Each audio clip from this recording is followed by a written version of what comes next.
Where do I go? Help me please to learn to solve for X, Y, Z. Let's do it. Here are all the levels you have completed, marked with bronze, silver, or gold scores. Click on a level to play it again. Play the flashing levels first to improve your scores and get a higher certificate. Click the return button to return to your current level. So this is what the game board looks like when you sign on. These are levels that have already been completed, so it tracks your progress as you go along. Throughout the course of the year, you would progress through all of these levels, working your way up through. You have to go in order because they kind of build on each other, and you would end with the final challenge at level 60. So we're going to go ahead and try out one of these levels. I'm going to do level 6, commutative and associative properties. So we'll click on that. Now, prepare yourself for some highbrow algebra. And what the narrator does here is he gives some definitions of the two terms that are being learned. These properties allow us to change the order and grouping of numbers and variables so we can solve algebra problems. Each level has a little mini lesson like this, and then after the lesson is given, there is usually a song to help the students remember what they just learned. The commutative property of addition states that when we add two numbers in any order, we get the same result. 4 plus 3 equals 7.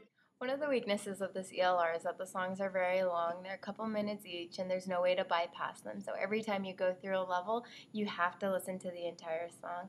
The other thing is, although the songs are creative, they're a little bit juvenile for middle school and high school students. So I'm not sure that they would be really thrilled about having to listen to these songs every time they move on to a new level. Drag over the equations that match this property. Move in the associative property of addition equations. So each game gives clear instructions of what we do, so I'm just going to drag the batteries. Excellent. And it gives immediate feedback, which is nice. Right on. Fill up with commutative property of addition. Okay, so again, we're doing the same thing. Excellent. Now let's say, for example, I get something wrong. No. The commutative property of addition states that when you add two numbers in any order, you get the same result. The commutative property does not apply to subtraction. So it reviews the rules and says why this is not a right answer. So now we'll look at the teacher menu. Here's the class and the list of students. I only have one, so I'm going to look at their student report. Here I have the date that the student started and when they last played, what level they are currently on, and how much time in total that they've logged into playing this program. I can see their average score, and I like this graph right here because it gives you a very visual way to see how your students are progressing. I can see here that this student had trouble with exponent rules, and so I might want to go back and have them review that one. They also are stuck on commutative property, so that's another one. I might want to sit down with them and do some individual instruction to make sure they know. And here again, it just tells you the score that they got on each level, how many times they've played, and how many minutes they've spent playing.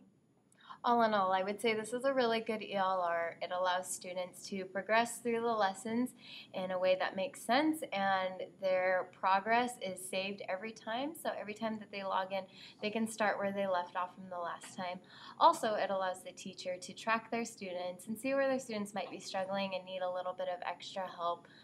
It's fun and it's interesting, so I would say that this is a great ELR to include in any math classroom.